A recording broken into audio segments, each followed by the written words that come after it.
very few people in the Nigerian movie industry get the privilege of being called box office queen, and one of them is here with me today because she has proven time and time again that she has cracked the code to, make money from her talent and her art and her craft. Toyin Abraham is here with me today, actor, producer. Thanks for coming. Thank you, Buka. Thank you. Thanks for coming back, because you've been here before a couple of years ago. Yes, I we'll get to that a little later. I'm actually ready for it because I know you're going to go there. Yes. But how are you doing? I mean, you've evolved brilliantly. You were Toyin the actor. You've now become a business on your own, producing movies back to back. I know you have one coming up very soon. But how has that transition happened? And we see that a lot more, I believe, with women in the industry these days. Much more than men. I might be wrong, but it seems to happen a lot with women. What's spurring that? And why are you guys so successful at doing this thing, you think? I can't speak for others, but I can speak for myself. Yeah. I'm just I'm a go-getter. Yeah. And apart from the fact that, okay, yes, money. I started making money in entertainment, I don't think, let's say 5 years, when I started working with Film One. That was when I started making. I can't even remember my first movie. When Mr. Moses called me and said, they've paid your money into your account. Big Sam called me and I saw my account. And that was the first time. I saw 40-something million. I'm not joking. I could not sleep. So I would just sit down. I would see somebody. I now called my godmother. I said, come. It's like these film people, they will come and film one people, they will come and kill me and collect the money. It's like armed robber is following me, And the money is not actually cash. Because that's like the first time. Yes. That was the first time making such money, and it's my money. So I feel like, why would they send it to my account? So I had to go to my godmother's house. So what am I trying to say? I started making money like 5 years ago. But I am a go-getter. I love this job. It's passion for me. And I want to do more. Yeah. Do you understand? I really want to do more and more and more and more. So now you're saying you didn't go in, getting that alert was obviously great. But you're saying you started producing not because of the money, but the passion. Yes, I have passion for acting. Yeah, obviously, there are sometimes they pay us, but it's then, when I was in the Yoruba industry, yes, it's peanuts. They don't pay us well. So, but because I love it, so you just keep praying that, Yoruba will say, oh my dad, that means it's going to be good. So you just keep pushing. And it's because of the passion I have for it, because I love it. Yeah. So there was no money. Yes, but money to still eat everything, you still have that, But not this kind of heavy alert. No, not not anymore. Like, I can confidently tell you that, no, I'm one of the richest actresses. I'm not just a noisemaker. I mean, we can see it because you are constantly working, and like I said, you have a movie coming up, which we'll talk about it later. But I wanted to mention, you talked about the Yoruba industry now, and are you still a part of the Yoruba movie industry? Are you actively there? Because we always hear all of these stories about all these camps, in that industry, which seems to make things harder to work there. Is that why you left? Or was it because of the money? You were not making enough money? Or what's going on there, if you know? I left. I didn't leave. That's like my source. Yeah. That's like my roots. That's where I started from. They will say that's like my parents, But Yoruba will say, "Tomode ba to loko, oman fun loko." Means when you get to a level, when a child is grown up to be on his or her own, you have to let them go. Yeah. Do you understand? So that's how Yoruba industry is. So, but what happened then wasn't about money. It was just about, something happened with my ex. And women were always very emotional. You just want everybody to fight that particular person. And since everybody is not fighting that particular person, but that was then because I was young, you just feel like, oh, everybody's against you. So I just wanted to be on my own. I felt my world was crumbling, So, and that was just it until I met Big Sam. Yeah. And we started working, together. I started getting roles. So the first man movie I did was with Auntie Omoni Oboli. So, and people saw my acting. So from there, Yeah. And I did mine. Yeah. Came out well. I mean, the last time you were here, like I mentioned, we had a moment which, I mean, I feel like the whole country kept talking about, where you got emotional, Yes. you know, at some point. And you mentioned your ex there, which was part of the reason why, you know, you Yes. got emotional at the time. How far have you moved past that now? I know you're married, you have kids now. You know, did that define how you move forward in any way with your personal life? It was a lot of work. You know, it was a lot of work, prayer. I just said to myself, Toyin, you need to move on. Yeah. This is not, it will happen. This is not the way God wants it. So, you know, I keep praying, working hard. And I'm not going to lie to you. If it's not the best thing, I'm sure it is. My husband is the best thing that's ever happened to me. He's an actor. He has been in the Yoruba industry, so I know him. And You've there's something. Always known him. Yes, for years. He's my senior colleague. So I'm always like, he's too calm. Like, it's always very calm. But when you see him in movies, he's always like, you know. But in real life, my husband is a prayer warrior. So, you know, whenever I go to Abeokuta, he's my friend. So we started getting close, you know, and that was just it. So we started dating. I didn't even want anybody to know. I didn't want anybody to know about it. So we started dating. So I just realized I was getting so fond of him. So when he wants to go to work, I'll just tell him, I want to come. So I'll follow him. So I'll be in the room. So some other time I'll tell him, I want to sit there. I don't mind what anybody will say. So from there, I took him to my parents. Open. Yes, yeah. He took me to his parents. And we had a little introduction. So I got pregnant and we got married. Considering how your past relationships went with someone in the industry, did it worry that you were getting involved with someone again in the industry? Yes and no. When I'm actually in love or when I know something is right. But my family, they were a little bit skeptical. It was just it was my godmother that said, don't worry, he's a good man, go ahead. So, but later, and you know, I'm from a Christian home. So when they prayed about it, they said, this is your husband. And fortunately, my family actually prayed about it and they said it wasn't, but I was just stubborn. Yeah. And I said, okay, and that was it. But they said, you have to be submissive. I'm like, of course, I have to, and I will be submissive, So you obviously learned lessons from the first episode. Of course. I'm more matured. There are some things now I can't do.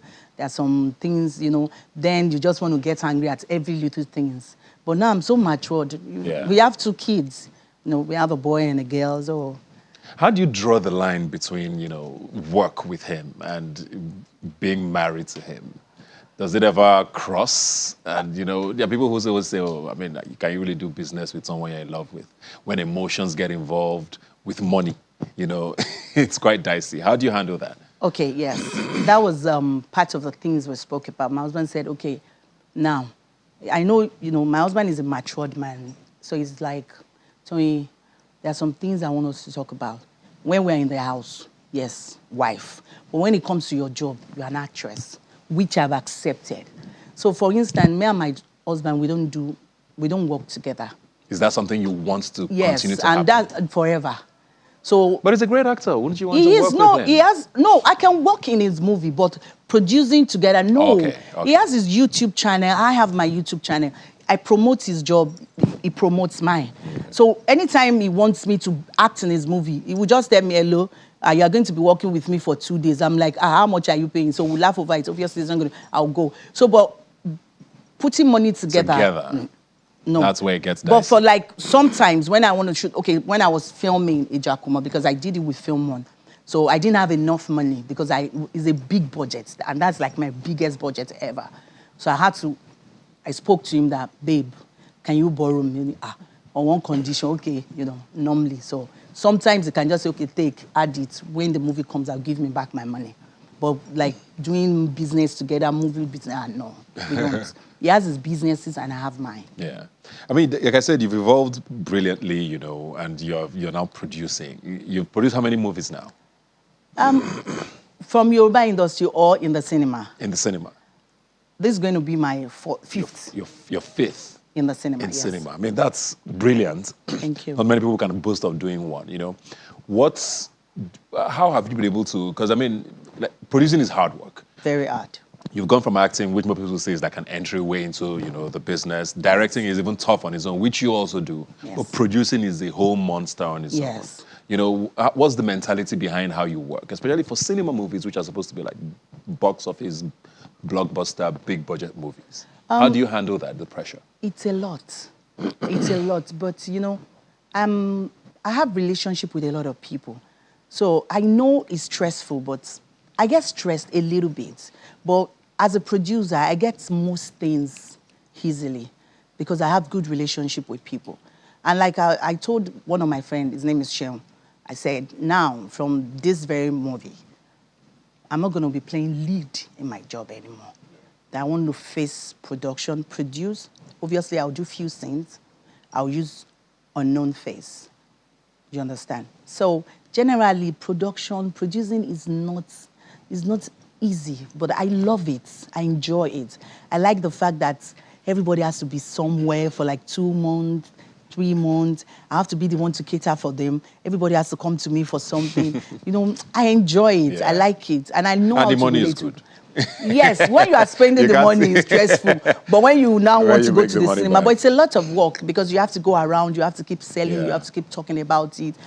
Let's quickly talk about Ijakumo now. I mean, give us a bit, without giving it away too much, what's this story about and why should we be bothered about going to see it? Before I go on, I actually have another movie I was supposed to shoot. So we're supposed to start, we actually went for Recce in Oshogbo. Everybody knows about this. Yeah. We went for Recce in Oshogbo. So we're supposed to start the following week. I slept, and I saw Ijakumo, truthfully. And I opened my eyes, did the voice note. And I went to all the groups. I said, this job cancelled. Because the movie I was supposed to do before was something that has to do with Osun Osogbo. So Mr. Moses called me, Mimi called me, Ladun, everybody was calling me that, are you okay? That we've been planning, you people have done, we know how much you spend for it. I said, no, So fortunately, my crew, I just send them there. Tunji is my friend, he's a production designer, Tunji Afolayan, one of the biggest production. So I said, Toyin, where did you get the story? So when I called Kende Joseph, was like, wow, this is one of the best stories I've ever heard in my life. And Kende Joseph is like the biggest scriptwriter. So everybody liked the story because I actually saw it in my dream. It's about a pastor that has a big church and find out that one of his church member who happens to be a choir mistress is a stripper, but not really a stripper, but a stripper. Yeah, now, wow. I don't want to explain because there are so many things. Yes. And he started, sounds interesting already. Yes, and he grew up in Abeokuta. He grew up from Abeokuta. So I grew up from Abeokuta too. I had tribal mark. So many things. I don't want to give it away. Yeah, but it's premiering next weekend, I believe? It's going to premiere. When is it coming out in cinemas? It's going to premiere on Sunday at IMAX. Okay. Then it's going to be in all cinemas 23rd. But I think we're going to start advanced screening on the 22th. That's Thursday. Okay, so that's perfect for Christmas. Take your family. Is it a family movie? Is it something? I'm not going to lie about it. It's actually rated. Okay. It's rated, and I don't mind. Yeah. Because for me to be able to tell you what the story, for me to be able to teach people, I think it has to be rated, and which is fine by me. So at least youths, parents, they can see the movie and learn from it. It's a wonderful movie. We'll be looking forward to that. But before you go now, there's something that happened on social media some time ago about some lady who said you were holding her baby, or something about what was that drama about, and how did you forget? Something about a prank. Said accused you on social media of holding a baby in her belly for you. We actually, I think my team actually called her, and when they called her, they recorded and they played it. She was just saying, Mommy Retiwa, Mommy Retiwa. I think she just wanted to trend. So he said, I should leave her husband or call her that she's been you snatched her husband that she's been pregnant for 4 years, So they wanted to sue. I said they should leave her. She sent me a DM. I said, don't do that again. It's not nice. I know it's a prank. But did you take it personal initially? Oh, no, I did not. Why now? Okay. Now, finally, elections are around the corner, and a lot of actresses and actors are coming out and declaring their support for, who they are going to be campaigning for or voting for and all of that. A lot of your colleagues have done that. You have a colleague of yours who's running mate for governor here in Lagos. Are you engaged politically? Are you willing to speak about who you're going to be voting? What are your thoughts on the elections coming up? I think my Tom is going to speak at the polling center. You're not going to publicly support any candidates? Why? I don't think so. I know I have influence on people. If I tell you, okay, this is who I'm going to vote for, I know a lot of people would do it, would vote for that same person. I know I influence people, but I don't want such to happen again. I want everybody to decide on their own. I want everybody to have a mind of their own. So I don't want to influence anybody. Why not? I just don't want to.